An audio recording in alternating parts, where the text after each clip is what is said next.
안녕하세요. 노사라이브TV 신대표 신동원 노무사입니다. 오늘은 여러분들께 징계위원회에 관련해서 한번 얘기를 나눠드리려고 해요. 이제 보통 회사에서 해고 아니면 정직 이런 징계들을 내리잖아요. 물론 정말 소규모 회사 같은 경우는 징계위원회라든지 그런 걸 거치지 않는 경우들이 많지만 어느 정도의 규모, 한 30명 정도만 넘어가는 회사라 하더라도 취업규칙에 징계위원회라든지 인사위원회 규정이 있습니다. 왜 그러느냐? 어쨌든 회사 측에서도 뭔가 공정하다는 인식을 근로자들한테도 보여야 되고 혹시라도 추후에 근로자가 그걸 가지고 노동위원회 갔을 때 외양을 갖춰야 되잖아요. 그래서 이제 징계위원회를 거친 이후에 징계를 하는 게 대부분인데요. 오늘 말씀드리고 싶은 거는 징계위원회 근로자가 회부됐을 때 어떻게 대응해야 되는가입니다. 사실 그 징계 관련된 상담을 하다 보면은 정말 안타까운 경우들이 있습니다. 회사에서 징계위원회를 할 때 이제 소명해라라는 자료 제출 그런 것도 하고 아니면 조사 같은 걸 할 때 이미 봤을 때부터 설계가 되어 있는 경우들이 많아요. 사실 회사가 아무 사람한테는 징계를 하지는 않습니다. 이게 반반인 것 같아요. 절반 정도는 진짜로 심각하게 징계의 필요성이 있어서 하는 경우가 절반입니다. 그리고 나머지 절반은 사장님이라든지 아니면 인사팀이 누군가가 되게 눈꼴시려워요. 이 사람이 막 월급은 많이 받는 것 같은데 막 좀 내보냈으면 좋겠고 뭐 근속 연수도 오래됐는데 희망퇴직하라고 하니까 신청 안 하고 그래서 내보내고 싶으면 그때부터 어떻게든 건덕지를 잡아냅니다. 뭔가 조금 하는 거 하나가 걸려요. 그럼 그걸 가지고 이렇게 키워서 징계를 하는 경우들이 있거든요. 전자와 같은 경우는 뭐 크게 문제되는 경우가 없는데 후자의 경우에는 만약에 내가 그 피해자가 된다라고 하면 징계위원회 단계에서부터 그 설계에 잘 대응을 해야 됩니다. 먼저 몇 가지 사례를 말씀드릴게요. 제가 예전에 회사에서 직장 내 성희롱으로 징계위원회 통지서를 받은 분을 받았어요. 여기 회사가 사실 알고 보니까 M&A를 통해서 사장님이 바뀌었고 인사팀장이 새로 왔어요. 그래서 인사팀장이 새로 와서 각 팀장들을 보다 보니까 팀장이 너무 많은 거야. 그래서 두 명의 팀장을 날리려고 약간의 건덕지를 잡다가 성희롱을 하나 잡은 거예요. 근데 직장 내 성희롱이나 괴롭힘이 발생했을 때 회사의 특징이 있습니다. 먼저 첫 번째로 그 회사에서 진짜로 심각하게 성희롱이나 괴롭힘이 발생했다?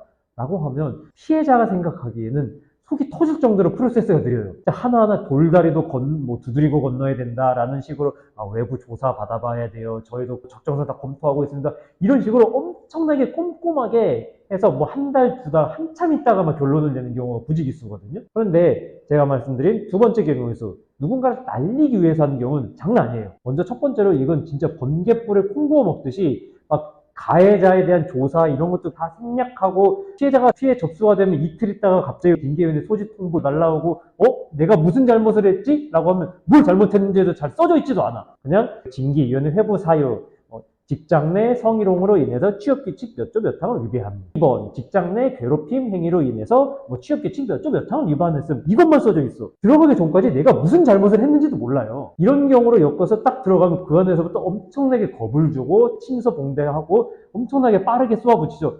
이런 거 맞죠? 나도 그 자리에서 막 처음 들어보는 일들이야. 이런 식으로 하면 진짜 사람이 멘탈이 터지거든요. 이런 자리에 갔을 때 앞에 있는 사람들은 막 사장님이라든지 아니면 대단히 높은 직위에 있는 분들, 이사라든지 그런 사람들이 대단히 근엄한 목소리로 혼을 내면서 이렇게 심각한 일이 벌어져서 회사로서는 어쩔 수가 없습니다. 그런 식으로 그 자리에서 막 혼내요. 나는 처음 들어보는데. 그런 일이 있었는지 없었는지도 모르겠는데. 그렇게 한 다음에 끝나면 며칠 있다도 아니에요. 한 다음날 바로 징계 통지서가 날라옵니다. 이것도 사유는 내가 뭘 잘못했는지 사실 잘 안 써져 있어. 해고 사유 1. 직장 내 성희롱으로 질서를 문란하게 했음. 2. 동행위로 인해서 취업규칙 몇 조를 위반했습니다. 이렇게 오거든요. 이렇게 오면은 진짜 멘탈이 완전 나갑니다. 사실 징계위원회 때부터 대응을 해야 돼요. 이렇게 징계위원회 통지서가 오죠? 아까 말씀하신 것처럼 내가 뭘 잘못했는지 모르겠어. 하고 바로 노무사한테 오세요. 징계는 참고로 말씀드리면 법적으로 사유가 정당해야 되고 절차가 정당해야 되고 양정이 정당해야 되거든요. 통지서에 사유가 제대로 안 써져 있으면 일단 사유가 뭔지도 모르잖아요. 징계 사유부터가 분명하게. 징계 절차. 대한민국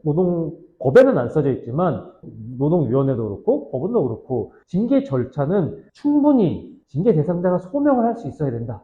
라고 원칙을 세우고 있거든요.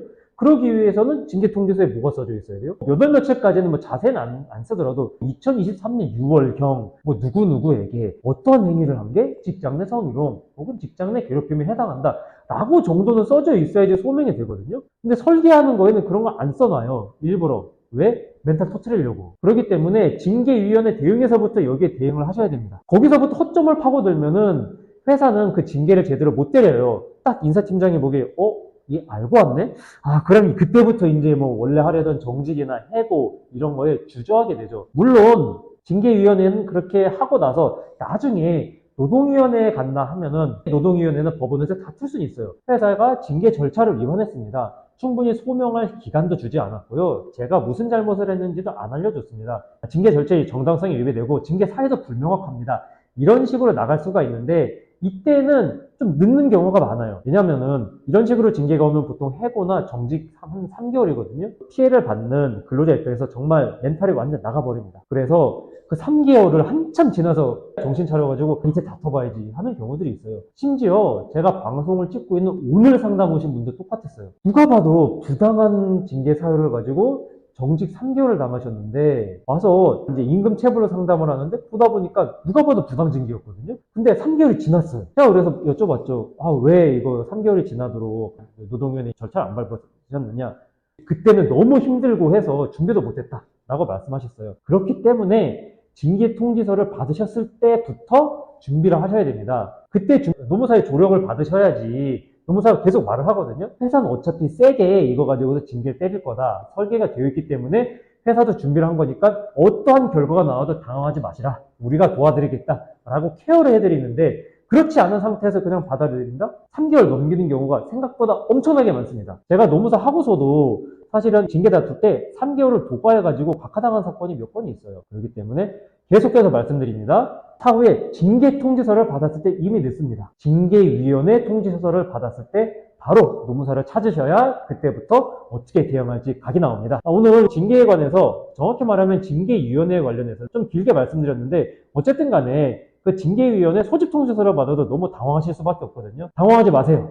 주변에 있는 노무사를 찾아가시면 그게 징계 사유가 맞는지 아닌지도 판단해 드려요. 사실 징계 사유 맞으면 잘못했다고 기세요 라고 말씀드리는 경우도 있고 이거는 징계위원회에서부터 다퉈보시죠 라고 저희가 말씀을 드릴 수 있습니다. 그러니까 당하지 마시고 꼭 내가 혼자서 다 하지 말고 주변에 있는 노무사의 조력을 받으셨으면 좋겠습니다. 여러분 오늘 방송이 도움이 되셨다면 구독과 좋아요 부탁드립니다. 그럼 즐거운 한 주 되세요.